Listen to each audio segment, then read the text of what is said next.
하나님의 말씀은 고린도후서 5장 11절에서 21절입니다. 고린도후서 5장 11절. 우리는 주의 두려우심을 알므로 사람들을 권면하거니와 우리가 하나님 앞에 알려졌으니 또 너희 양심에도 알려지기를 바라노라. 우리가 다시 너에게 자천하는 것이 아니요 오직 우리로 말미암아 자랑할 기회를 너에게 주어 마음으로 하지 않고 외모로 자랑하는 자들에게 대답하려 하는 것이라. 우리가 만일 미쳤어도 하나님을 위한 것이요 정신이 온전하여도 너희를 위한 것이니. 그리스도의 사랑이 우리를 강권하시는도다. 우리가 생각하건대 한 사람이 모든 사람을 대신하여 죽었은즉 모든 사람이 죽은 것이라. 그가 모든 사람을 대신하여 죽으심은 살아있는 자들로 하여금 다시는 그들 자신을 위하여 살지 않고 오직 그들을 대신하여 죽었다가 다시 살아나신 이를 위하여 살게 하려 함이라. 그러므로 우리가 이제부터는 어떤 사람도 육신을 따라 알지 아니하노라. 비록 우리가 그리스도도 더 육신을 따라 알았으나 이제부터는 그같이 알지 아니하노라. 그런즉 누구든지 그리스도 안에 있으면 새로운 피조물이라. 이전 것은 지나갔으니 보아 새 것이 되었도다. 모든 것이 하나님께로 났으며 그가 그리스도로 말미암아 우리를 자기와 화목하게 하시고 또 우리에게 화목하게 하는 직분을 주셨으니 곧 하나님께서 그리스도 안에 계시사 세상을 자기와 화목하게 하시며 그들의 죄를 그들에게 돌리지 아니하시고 화목하게 하는 말씀을 우리에게 부탁하셨느니라. 그러므로 우리가 그리스도를 대신하여 사신이 되어 하나님이 우리를 통하여 너희를 권면하시는 것 같이 그리스도를 대신하여 간청하노니 너희는 하나님과 화목하라.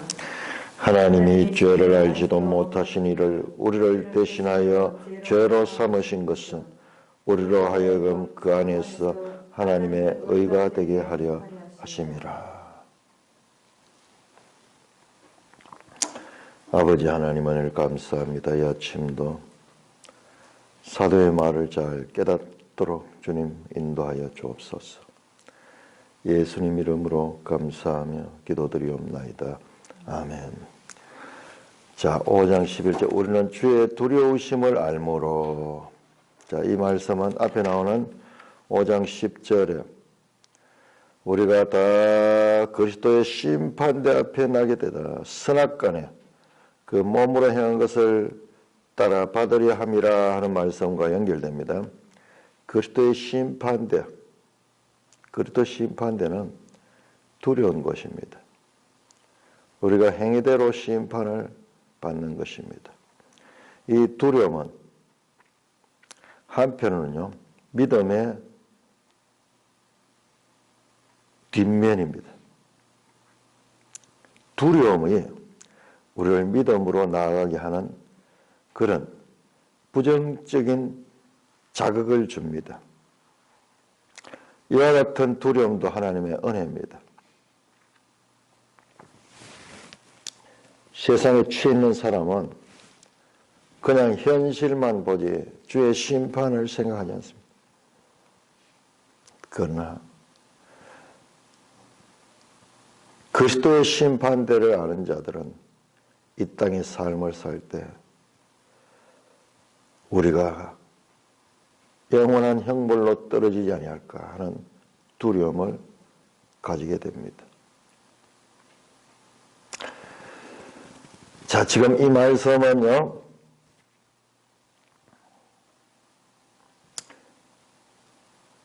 12절에 보시면은 12절 후반절에 외모로 자랑한 자들에게 대답하게 하려 하는 것이다.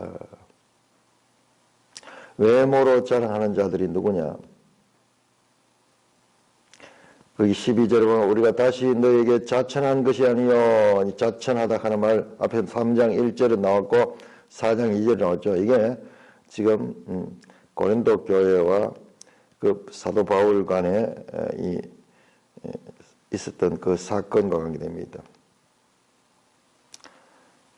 저 거짓 교사들, 외모로 자랑한 자들은 자기들 추천서를 가지고 있는 거예요. 추천서. 유명한 사람들의 추천서를 가지고 스스로 나는 이런 사람들로 추천을 받았다 하며 그것을 자랑하고요. 사도 바울의 추천서는 없습니다. 교회가 추천서다. 그리고 그들은 외모로 자랑한 자들, 추천서라든지 그들의 수사학적인 솜씨라든지 그들의 체험 또는 그들이 다른 교회에서 받았던 봉급, 외부적인 것, 경력, 그들의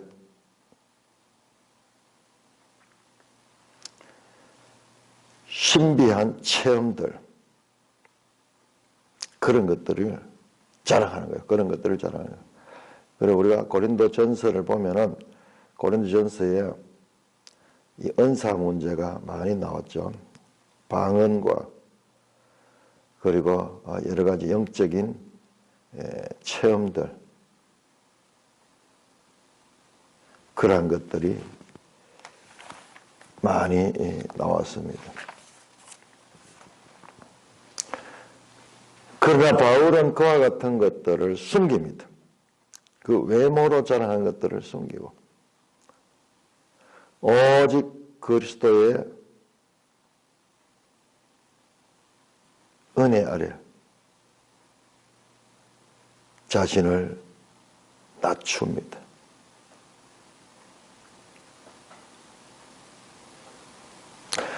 이들은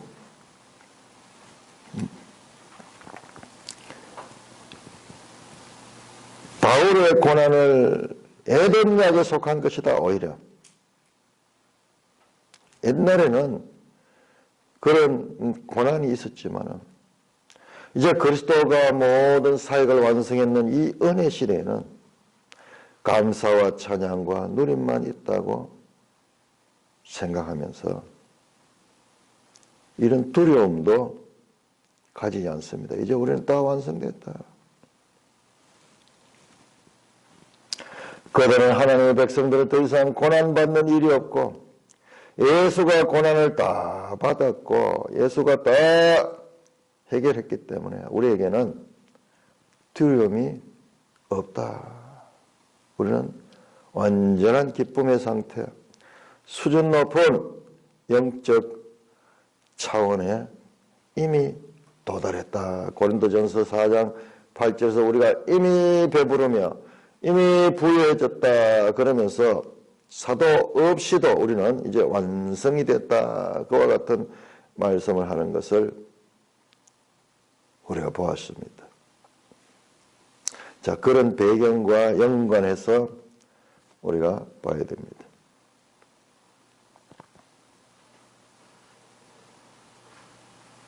우리가 하나님 앞에 알려졌으니 11절입니다. 또한 너희 양심에도 알려지기를 바라노라. 양심, 사람들의 가식 없는 마음에 하나님께 알려진 그대로 알려지기를 원한다고 말씀합니다.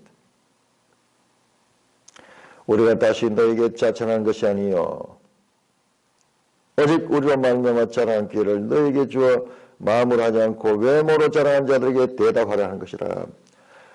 마음으로 하지 않고 외모로 자랑하는 자들, 그 대적들이죠. 그들에게 너희들이 마음의 행위의 순수한 동기로 통해서 그렇게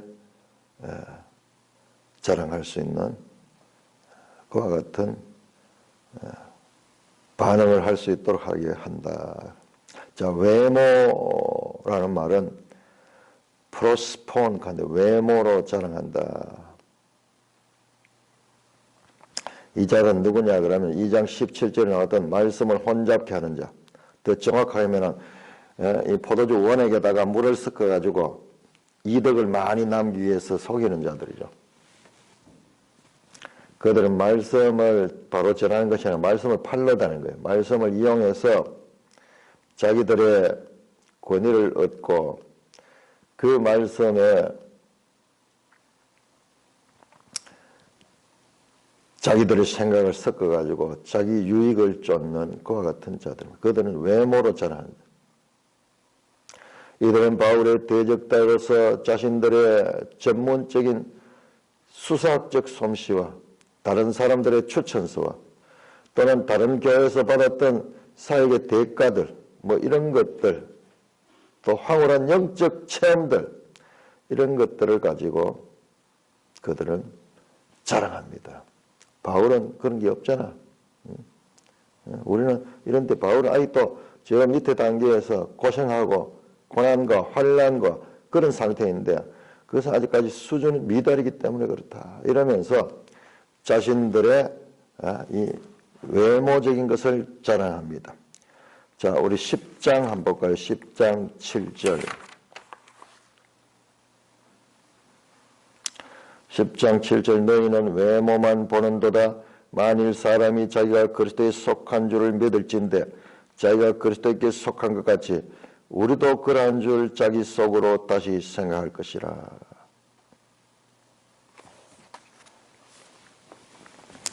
외모로 자랑하는 자들에게 속성. 이게 육적인 거예요. 육적인 거. 13절입니다. 우리가 만일 미쳐서도 하나님을 위한 것이요 정신이 온전하여도 너희를 위한 것이니. 바울은 교회를 위한 헌신이죠.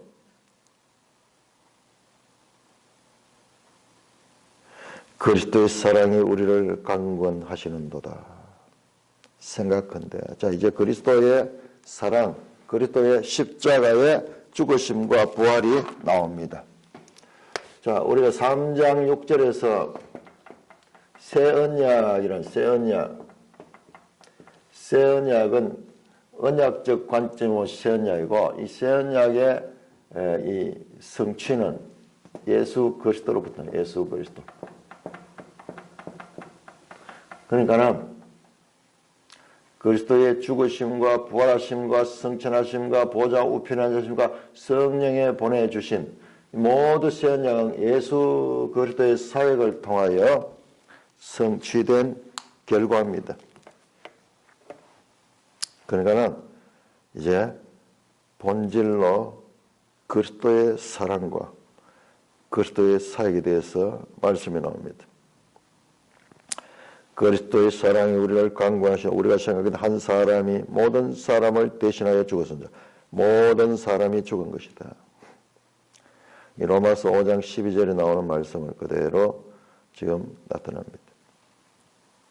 그가 모든 사람을 대신하여 죽으심은 살아있는 줄 알고는 다시는 그들 자신을 위하여 살지 않고 그들을 대신하여 죽었다가 다시 살아나신 이를 위하여 살게 하려 함이라.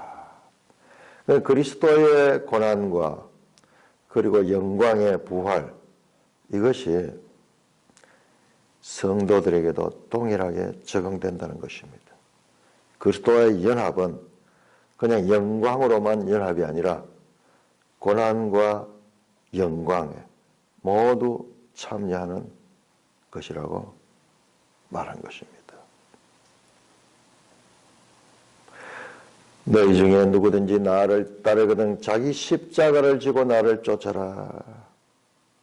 십자가는 고난과 죽음의 상징이죠. 그리스도의 죽으심과 부활에 연합된 자는 그들의 삶에 있어서도 고난과 영광에 참여하는 자지 고난 없는 영광에만 참여하는 자이다. 고난 없는 부활은 없다. 죽음 없는 부활은 없는 거죠. 16절 그러므로 우리가 이제부터는 어떤 사람도 육신을 따라 알지 않는 비록 우리가 그리스도도 육신을 따라 알았으나 이제부터는 그와 같이 알지 않으나 과거에 사도 바울도 그리스도를 육신을 따라 알았습니다.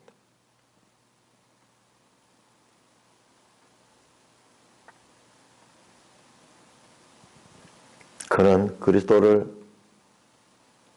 한 인간으로 보고 거짓 선지자로 보고 그를 박해하고 그의 제자들을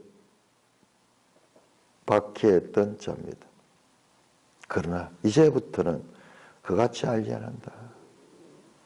그리스도를 육신에 따라 알지 않았듯이 다른 사람도 16절에 이제부터 어떤 사람도 육신을 따라 알지 않으라.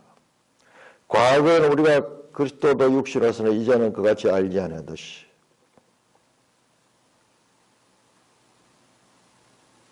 16절에 육신은 성령과 대조됩니다. 육신하는 게 사륵스인데 우리 고린도전서 3장 할 때에 육신에 속한 자와 성령에 속한 자 그 나오던 그 단어 사륵스. 육신은 성령과 대조됩니다. 그리스도의 지상적 인간적인 면과 종말론적 우주적인 면 가운데서 이제부터는 육신으로 알지 않고 성령으로 그를 아는 것입니다. 그와 같이 사람들, 다른 존재들도 성령적인 관점으로 압니다. 자, 성령의 선약적 성령적 관점에서 보게 되면은 이제 외모로 또는 육신을 따라 판단했습니다. 그리스도 안에서 갈라디아 3장 28절에 이렇게 보면 그리스도 안에 유대인이나 이방이나 차별이 없느니라.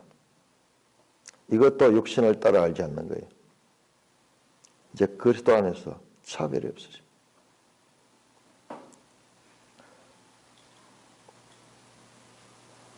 예수 그리스도가 죽었다가 부활하지 않았다면 그것은 단지 죄의 형벌에 지나지 않습니다. 신명기 21장 23절에 나무에 달린 자마다 저주를 받은 것이라고 했죠. 그러나 부활하신 주님은 다시 살아나심으로 그 백성을 위하여 죽으신 것입니다.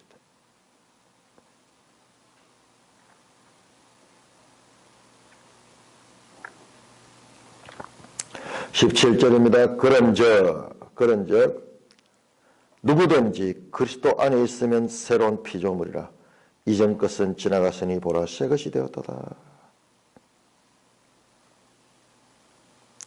새로운 피조물이다. New creation. 창세기 1장에 나오는 그 창조의 그 창조. creation. 새로운 창조물이다. 하나님에 의해서 만들어진 창조물. 우리 인간의 입장은 피조물이고 하나님께서 창조하신 것이고 새 창조다. 새 창조. 이 본문이 엄청난 내용이죠. 창세기 1장에 창조가 있었고 지금 고린도서 5장에서 새 창조에 대한 말씀이 선언되고 있습니다. 자, 그러니까는 새 것이다. 보라, 새 것이 되었다. 새 창조가 되었다. 그러니까는 현실 세계에서 초월적인 영성의 세계로 변화한 것이 바로 새로운 피조물이다. 거짓 교사들은 그렇게 말하는 거예요. 새로운 피조물이다. 새로운 피조물은 이 세상에 들어온 것과 관계없는 그와 같은 초월적인 상태에 지금 새로운 차원에 속한 것이다. 그렇게 거짓 교사들은 전하지만 바울은 예수의 고난에 동참하여 변화받는 도덕적 삶을 살면서 고난을 경험하는 것을 말합니다. 자, 여기서 차이입니다. 거짓 교사들은 초영성, 황홀경의 상태, 구름 속에 노는 것 같은 이 세상의 모든 부정적인 것들을 초월한 그와 같은 영원한 기쁨과 완성의 세계에 있기 때문에 새로운 창조물이다. 우리는 새 창조다.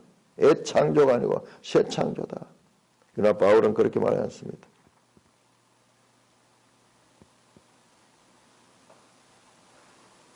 그리스도의 고난과 그리스도의 영광에 동참하는 것이 바로 그리스도 안에 있는 것입니다.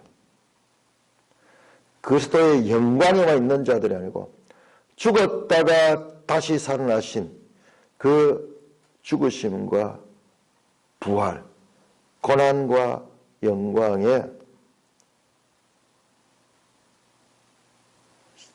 있는 자들이 새로운 피조물이라고 말씀하십니다. 18절 모든 것이 하나님께로부터 났으며 그가 그리스도로 말미암아 우리를 자기와 화목하게 하시고 또 우리에게 화목하게 하는 직분을 주셨다.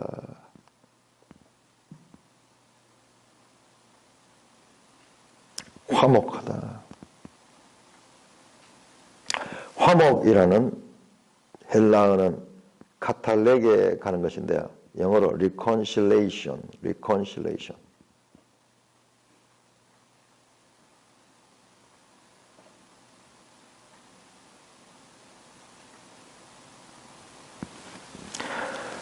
그가 하나님께서 그리스도로 말미암아 우리를 자기와 화목하게 하시고 먼저 바울 자신과 하나님을 화목하게 하고 또한 바울의 말씀을 듣고 믿는 자들이 하나님과 화목하게 하십니다.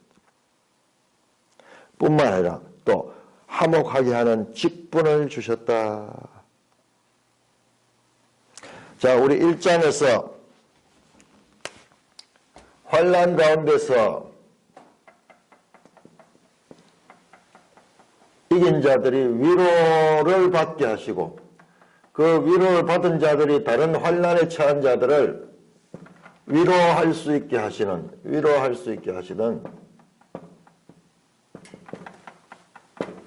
상처받은 치유자라 그러죠. 상처받은 치유자.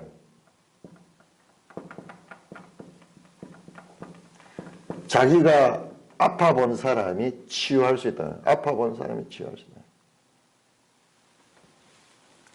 그렇듯이 이 그리스도의 관계에서도 먼저 자신이 그리스도와 화목하게 되고 그 다음에 그 화목한 경험한 자들이 다른 사람들에게 화목하게 하는 직분을 주셨다. 곧 하나님께서 그리스도 안에 계시사 세상을 자기와 화목하게 하시며 그들을 죄를 그들에게 돌리지 않으시고 화목하게 하는 말씀을 우리에게 부탁하셨느니라.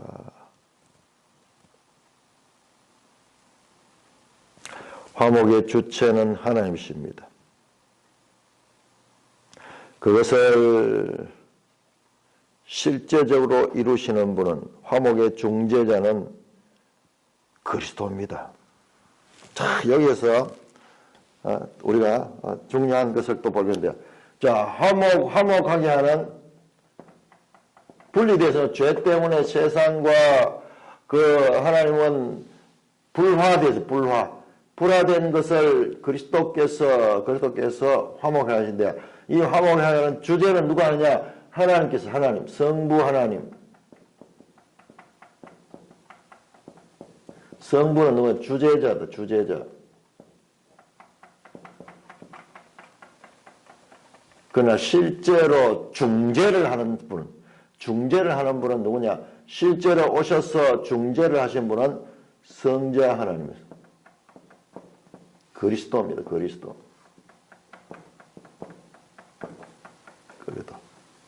중재자. 하나님은 계획하시고 모든 법을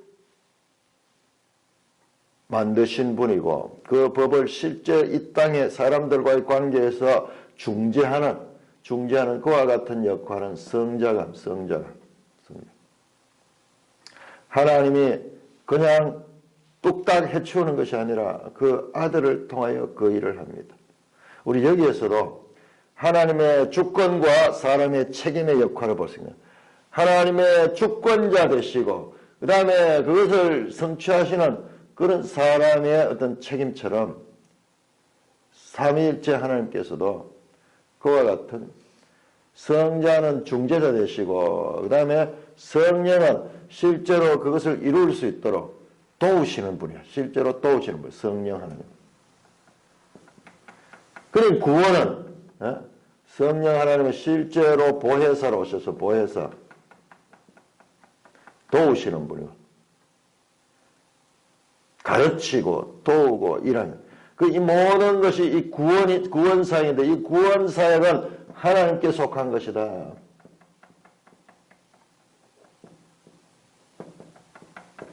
그래서 구원은 하나님께 속한 것이다. 구원은 하나님께 속한 것이다. 삼위일체 하나님의 사역이 바로 구원이다. 구원입니다.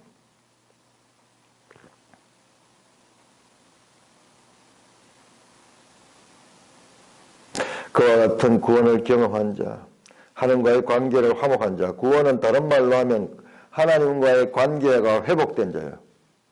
화해된 자, 분리됐다가 영원히 죄가 하나님과 사람의 관계를 분리시켰다가 이제 그리스도의 십자가에 죽으시고 부활하심을 통하여서 그 관계가 회복되고 화목되게 하셨고 이제 그들은 그 그리스도를 인하여 화목함을 입은 자들은 또한 세상 다른 사람들을 하나님께로 화목하게 하는 그와 같은 역할을 받았고 그것이 지금 사도 바울의 역할입니다. 화목은 하나님이 주도하시고 하나님의 사역이지만 화해가 된 그 자들은요 그냥 화해되가 자기대로 가는 것이 아니라 하나님과의 관계로 회복되며 하나님을 향합니다. 마치 사람이 중심이고 하나님이 범법자인 것처럼 하나님이 우리와 화해하는 것이 아니라 우리가 하나님과 화해하게 되는 것입니다. 이 화해의 수단이 그리스도시고 그 죽으심이 그것을 가능케 하는 것입니다. 하지만 하나님이 다른 사람들의 사역을 사용하여 이 세상의 화해를 실행하십니다. 그래서 사도와 성도들은 화목하게 하는 직분을 가진 자들입니다. 그러나 하나님의 화해의 직접적인 대상은 먼저 바울이고 그 다음에는 성도들이고 그 다음에는 세상을 향하여 믿지 않는 자들을 향하여 나갑니다. 이 화목케 할 대상은 유대인뿐만 아니라 이방인도 포함됩니다. 그래서 바울은 20절에 그러므로 우리가 그리스도를 대신하여 사신이 되었다. 여기 사신은 프레스비오 가는 헬라어인데 이것은 엠바스더 대사입니다. 대사. 그리스도의 대사예요. 그리스도의 대사라. 하나님이 우리를 통하여 너희를 권면하신 같이 그리스도를 대신하여 간청하노니 바울이 이제 그리스도의 심정으로 그리스도를 대신하여 간청한다. 너희는 하나님과 화목하라. 아니 하나님이 주권적으로 그냥 화목시켜버리면 되잖아요. 아니에요. 거기에는 사람의 책임이 따릅니다. 너희는 하나님과 화목하라. 하나님과의 평화의 관계를 가져라. 하나님과 화목하라. 자, 우리가 이런 본문이 이 모든 화목은 그리스도께서 행하신 것인데 이미 행하죠. 그러나 우리의 노력이 여기에 포함됩니다. 하나님의 주권 안에 사람의 책임은 포함돼요. 하나님의 주권만 이야기하면서 구름 속에서 노는 것 같은 전혀 이 땅에 상태가 아니라 진공관 속에 있는 것 같은 그와 같은 상태가 아닙니다. 아직까지 이 땅에서는.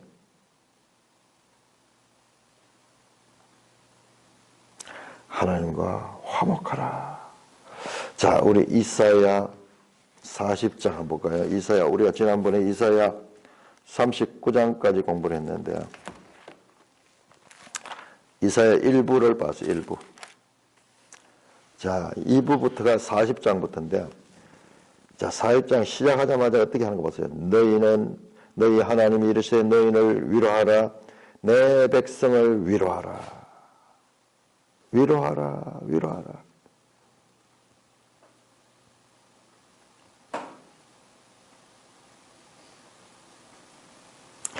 이사야 53장 5절에 보면은 53장 5절 한번 볼까요? 이사야 53장 5절에 보면 그가 찔림은 우리의 허물 때문이요 그가 상함은 우리의 죄악 때문이라. 그가 징계를 받으면 우리가 평화를 누리고 그가 채찍을 맞음으로 우리가 나음을 받다. 그가 징계를 받으면 우리가 평화를 누렸다. 이게 화목이에요. 이게 화평 화목합니다. 그리스도로 말미암아 화목이 돼. 우리 고린도후서가 시작하면서 위로의 하나님이 나왔는데 여기 40장부터 해서 위로로 시작된 위로돼요. 위로로 시작하고 화목으로 평화로 나타나는 내용이 이사야 40장에서 60장.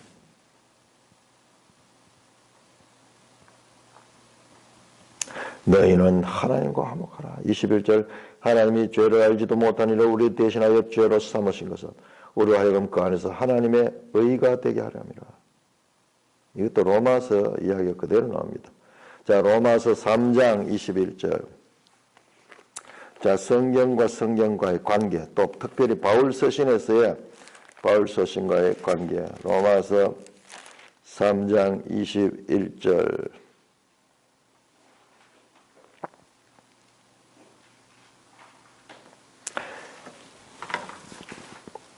이제는 율법이 하나님의 한 의가 나타났으니 율법과 선지자들에게 증거를 받은 것이라.